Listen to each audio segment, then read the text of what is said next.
Olá, eu sou Rafaela de Infraestrutura e você está acompanhando o Observe 2020, Conferência de Pesquisa da Experiência. A seguir, a gente exibe o case de Camila Brito e Thaís Martins. Ambas são Business e Service Designers no IT Itaú. A Camila é natural de Recife, Pernambuco, e a Thaís é natural de Poços de Caldas, Minas Gerais. Elas vão falar sobre os desafios de recrutamento em uma instituição financeira durante a pandemia. A pandemia do coronavírus impactou a forma de fazer pesquisa, mas os produtos e serviços continuaram evoluindo. E para continuar aprendendo com as pessoas, para construir melhores experiências, muitos processos precisaram ser adaptados. Neste case, vamos olhar para a etapa de recrutamento e como ela aconteceu mesmo em distanciamento social. Após a palestra, teremos uma sessão ao vivo de perguntas com Camila Brito e Thaís Martins e um momento de debate entre os participantes sobre o tema. Com vocês, Camila Brito e Thaís Martins. Olá pessoal, sejam todas e todos bem-vindos à apresentação do nosso case Desafios de Recrutamento em uma Instituição Financeira durante a Pandemia aqui no Observe 2020. Eu sou a Thaís Helena e quem me acompanha nesta apresentação é a Camila Barcelar, minha amiga e dupla de trabalho. Oi pessoal, prazer, eu sou Camila. Juntas eu e Thaís nós trabalhamos como Business Designers lá no IT Itaú. E para quem não conhece, o IT é uma plataforma de pagamento e recebimento digital. Então vamos lá, vamos começar. É o início de um sonho. O nosso case é sobre o processo de recrutamento que passa por todas as etapas, desde o pré-planejamento até o recrutamento de fato. E qual que era o nosso cenário? Considerando que o nosso case é uma etapa de uma pesquisa ainda maior, o nosso foco aqui é justamente trazer esse processo de recrutamento que visava trazer assertividade e qualidade na hora de fazer as entrevistas, na etapa das entrevistas. Por ser uma primeira versão in-house e também considerando usuários de uma base sensível, a gente precisava criar um processo que trouxesse confiabilidade e também assertividade, considerando que a gente não tinha tanto tempo assim para realizar e também não tínhamos verbas. O que a gente tinha era os incentivos para dar para os nossos entrevistados, né, para os nossos participantes. Então, qual que era o nosso desafio?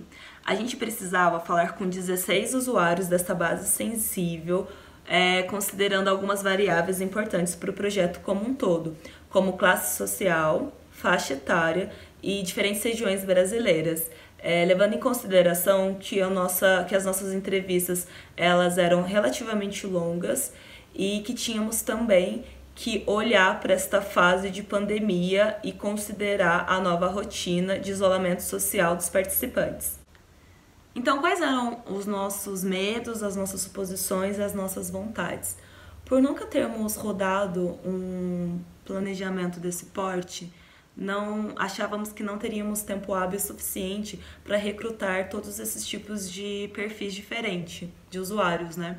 E também que a nossa taxa de retorno ela não passaria de 8%.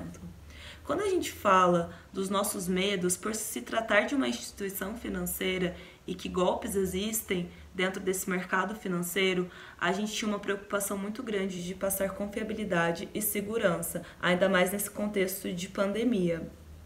E também, sobre a confiabilidade e segurança, a gente teve uma preocupação muito grande em detalhar exatamente o que a gente iria comunicar para esses usuários para que a gente não fosse cancelado nas redes sociais, né? A gente está nessa cultura de cancelamento e qualquer risco, qualquer deslize ali, a gente poderia ter esse problema. Então foi uma preocupação muito grande.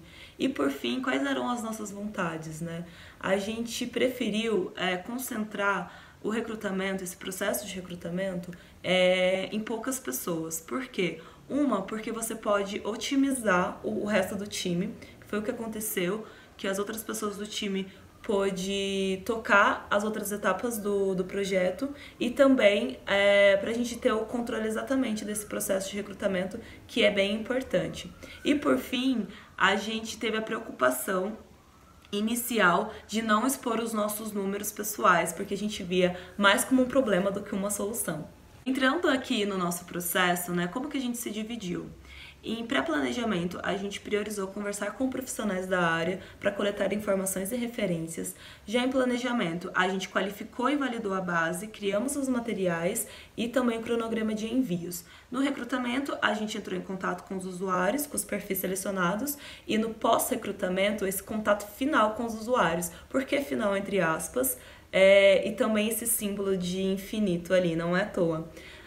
Justamente ali na primeira fase, conversando com profissionais na área, foi nos passado que esse pós-recrutamento, esse contato final com os usuários, ele não existe. Então, o contato com o usuário ele é vitalício, porque você é o contato mais próximo que o usuário terá dentro da instituição, como se fosse ali uma troca. Quando você precisa dele, quando você precisou dele, você foi atrás dele e recolheu informações, e quando ele precisar, se um dia ele vier precisar, tiver algum problema dentro da instituição, você é o contato mais próximo dele, e ainda mais se ele tiver o seu número pessoal, né? Então é muito importante esse pós-recrutamento e esse relacionamento com o cliente pós-entrevista, pós-projeto. A gente precisava investigar históricos de processos de recrutamento já existentes na instituição, para a gente ter melhor direcionamento e também boas práticas. Mas quando a gente foi conversar, né, com os nossos colegas da área, a gente identificou que esse processo de recrutamento 100% remoto ainda não tinha sido realizado na nossa área, o que fez que a gente criasse o processo do zero. Então, qual que foi o nosso primeiro passo tático, né? Foi conversar com profissionais de UX Research para entender melhor como que era o processo de recrutamento em outros contextos. Para a gente responder as seguintes perguntas importantes. Para quem a gente deveria mandar, o que deveríamos mandar, quando deveríamos mandar e por onde deveríamos mandar. Sim, deu quase tudo certo. Como todo processo, as dificuldades elas vão aparecendo conforme o andar da carruagem. E com a gente não ia ser diferente, né? A gente teve ali a dificuldade de encontrar mulheres de classe mais baixa. E a gente tem duas suposições, né, de não conseguir com tanta facilidade encontrar esse perfil. Uma porque talvez pessoas de classe mais baixa talvez não tenha tanto o hábito assim de acessar e-mail, caixa de entrada ali, né? E a outra também é que devido à situação pandêmica, né, esse isolamento social, as mulheres poderiam estar mais sobrecarregadas do que o normal, o que estava fazendo ali que a nossa taxa de retorno fosse praticamente nula. Outro fator também que a gente encontrou, também referente à classe social, era como mitigar os erros da base. Por exemplo, a gente recrutou uma pessoa que dizia ser de uma classe social baixa, mas ao conversar com ela durante a entrevista, a gente descobriu que essa pessoa era totalmente contrária, de uma classe social super alta. E isso fez com que a gente tivesse que trocar ali a nossa estratégia de comunicação para mitigar esses erros e para ter foco nos perfis que a gente desejava, né? Então, para a gente não recrutar perfis que a gente não estava mais querendo, que a gente já não mais precisava. Considerando tudo que eu disse, a gente, então, teve que criar uma nova estratégia de contato. Para isso, a gente teve que abrir mão do nosso planejamento inicial, principalmente ali de não entrar em contato com o usuário com os nossos contatos pessoais.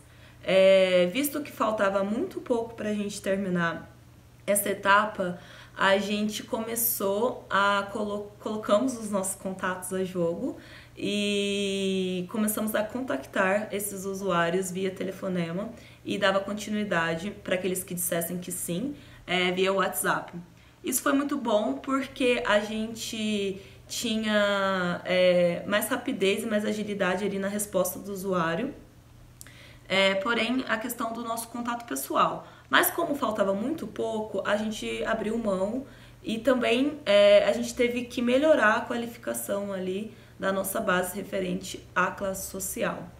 Para isso, sobre a nova qualificação de base, a gente começou a fazer pesquisas dos usuários pelas redes sociais e também pelos endereços. A gente olhava o Google Street View e o Google Maps. É claro, gente, que essa prática, ela contém vieses e também juízos de valor da nossa parte. Só que foi o que a gente conseguiu encontrar para dar continuidade no projeto e ter mais assertividade quando se falava de classe, porque falar de classe social, ela implica vários fatores e não apenas a renda mensal que a pessoa ela passa ali pra gente, né? Então, nessa nova estrutura, né, de ter que fazer telefonemas, a gente contou com mais pessoas do time para ter essa agilidade, né, no contato, para finalizar rapidamente essa etapa. Então, teve um aumento de pessoas da equipe nessa fase do recrutamento, dessa nova fase de recrutamento. E também vale ressaltar que quando a gente fazia o recrutamento via e-mail, a gente não tinha necessidade de imediato de falar o que era o incentivo de agradecimento da participação desse usuário. A gente dizia, né, que existia um incentivo como agradecimento, mas não especificávamos o que era. Já por telefone, como as coisas são muito mais rápidas, a gente tem que ali tentar convencer o usuário e explicar para o usuário como vai funcionar esse recrutamento. A gente sentiu que a gente já tinha que dar informações que existia incentivo e o que era o incentivo, né? Foi bem diferente também nessa questão. Tá, então como que a gente organizava, né, todo esse processo na prática? A gente criou uma planilha que foi a nossa principal ferramenta durante todo esse processo, desde o pré-planejamento até agora. Nessa planilha, a gente encontrava todas as informações necessárias sobre o processo de recrutamento. Tanto a gente, tanto outras pessoas que precisavam entender o caminho que a gente estava tomando ali, o momento que a gente estava. Então, ali a gente tinha várias abas, né? Então, ali, base de usuários. Então, nessa parte, a gente tinha todos os nomes, todas as informações necessárias sobre o perfil que a gente queria atacar, que a gente ia entrar em contato. A gente tinha um cronograma de envios, que a Camila já trouxe aqui na apresentação.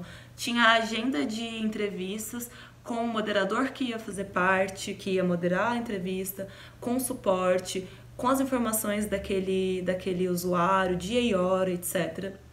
A gente também, importante essa parte que é a base fria, a base quente, que a base quente são os usuários que participaram da entrevista com a gente e aqueles que não participaram, mas que foram abertos e que tinham interesse, mas por algum motivo eles não conseguiram participar. Dentro dessa base quente, a gente coloca todos esses usuários para dar aquele intervalo também, para a gente saber, e dar aquele intervalo de respiro entre 3 a 6 meses para a gente entrar em contato de novo para fazer novas entrevistas. Já a base fria é totalmente o contrário. São aqueles usuários que atritaram com a comunicação, que não gostaram de ter sido abordados ali e que, consequentemente, eles não querem mais receber nenhuma comunicação da instituição. É muito importante essa parte da base fria para comunicar ao CRM, a atendimento, enfim, para as outras áreas, para ter esses nomes desses usuários em vista. A gente teve muita sorte que nenhum usuário entrou nessa base específica de usuários frios. Mas, enfim.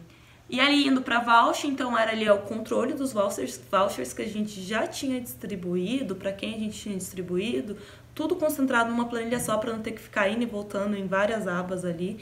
E também, por fim, ali a gravação das entrevistas que a gente tinha realizado, o meio que a gente tinha realizado essas entrevistas, para ficar mais fácil o acesso na hora de fazer a análise.